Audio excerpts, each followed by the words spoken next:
Hi guys, Korean movie recapped here. Before we start, warning. Spoilers ahead. Today's video will be about an action and comedy movie released in 2017, called Part-Time Spy. Well then, without further ado, let's dive right in. The movie starts with our protagonist, Jang, who is an informal worker who is trying to land a job as a civil worker. She tries very hard to apply many times, and yet she never got accepted. One day, she finally gets the call that she's getting a 2-year contract in one of the government agencies, making her life colorful again. A few years later, she is on the train on her way to work when she sees a pickpocket stealing a woman's wallet.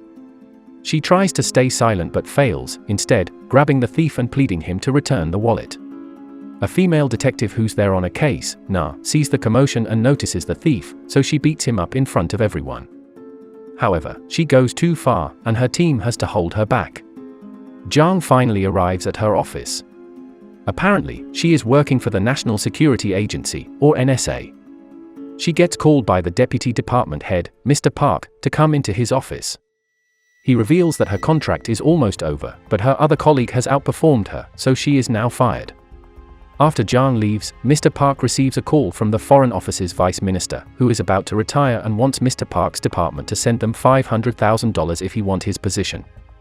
He agrees to send it immediately and they plan to meet tomorrow to talk about the position.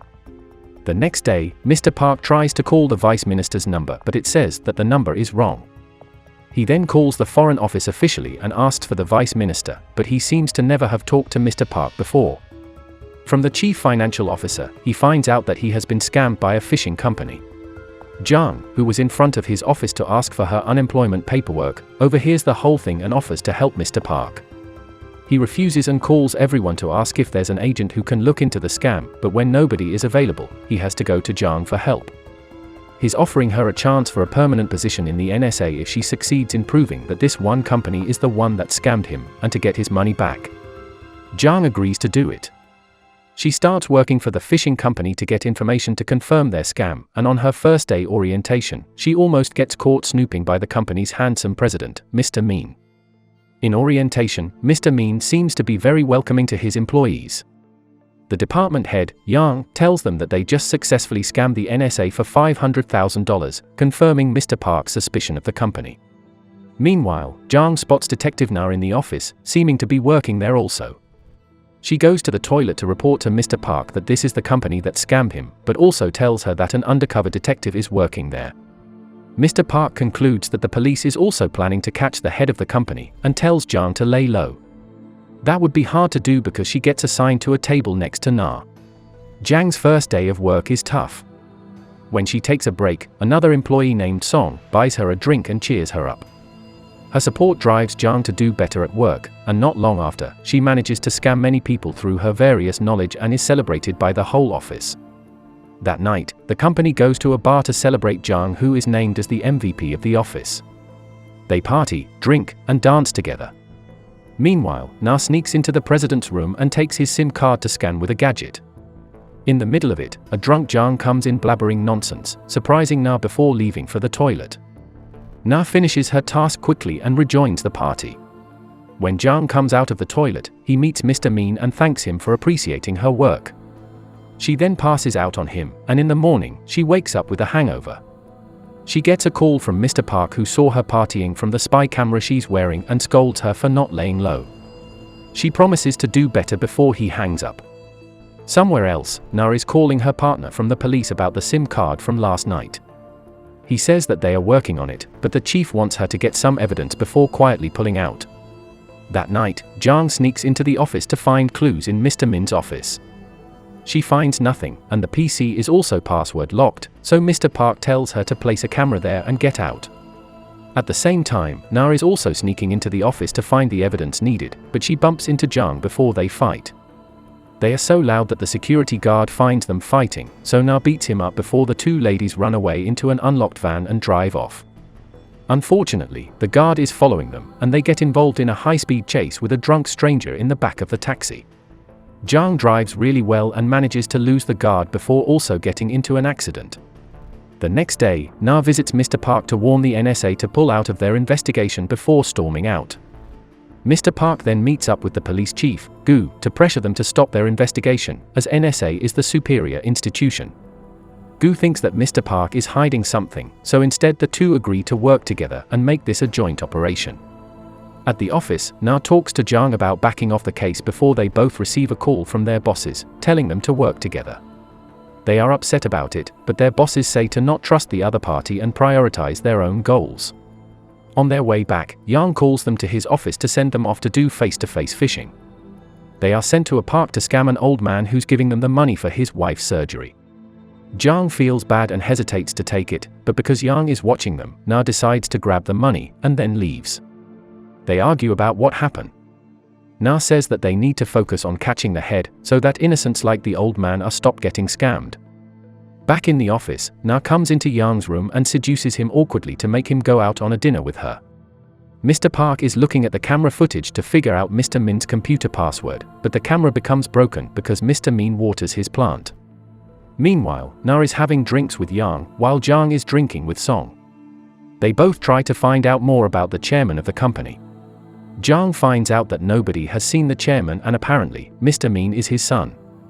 Na finds out that the company is going to do a big scam soon. Na agrees to sleep with Yang to get more info, and she scans his SIM card while he is showering. Fortunately, Yang injures his crotch and Na doesn't have to do it anymore. She then meets her partner, who gives her info about Mr. Min's SIM card.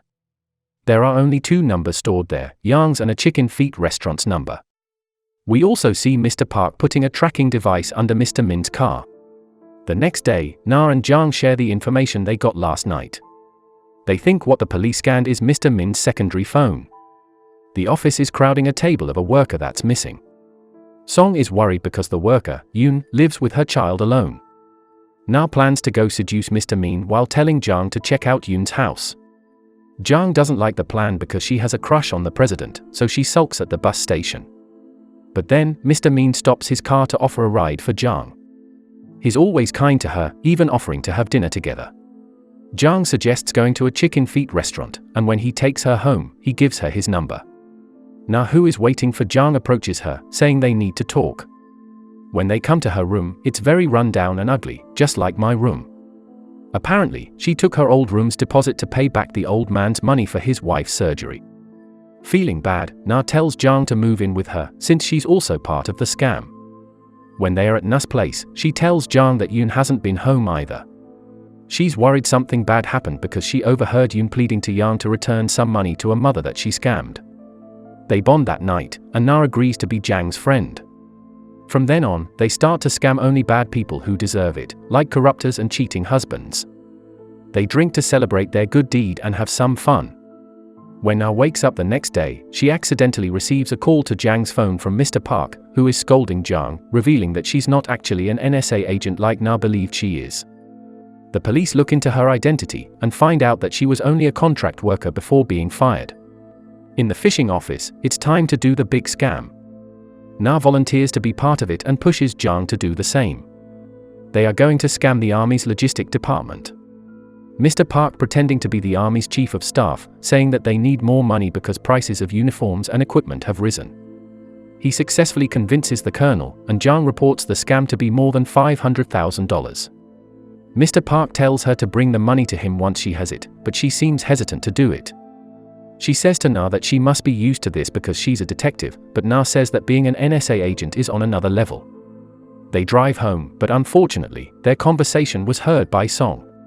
The girls are sent to collect the briefcase full of money, pretending to be Army personnel. They successfully take it, but when they are outside, a man knocks their briefcase with a similar briefcase, both falling before he takes one and leaves. Jang takes the opportunity to run away with the briefcase. Na chases her around, even throwing a plate at her until she gets cut. Jang manages to escape on a military truck, so Na drives her car and tells her team to raid the fishing company's office right now. Suddenly, her car is stopped by another car filled with Yang and his men. They fight and eventually catch her to be kidnapped. Jang comes to the restaurant where Mr. Park is, only to see him already having the briefcase. It turns out their briefcase was swapped by the guy from earlier, who works for Mr. Park. The briefcase she's holding only has blank paper in it. Mr. Park reveals that he never once considered hiring Jang again. She begs for a job on the floor, but Mr. Park just takes his briefcase and leaves. In the car, he's excited to open it and get his money, but instead, it only contains blank paper. Apparently, Jang swapped their cases when she's begging on the floor.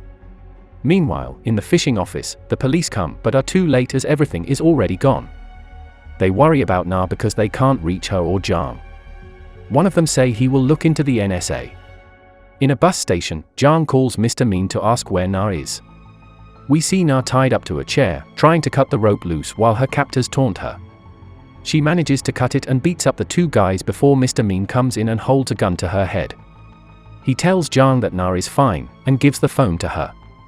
Jang tells Na that she's coming to save her even though Na is mad at her and says not to come. Jang gets picked up by Yang in Mr. Min's car.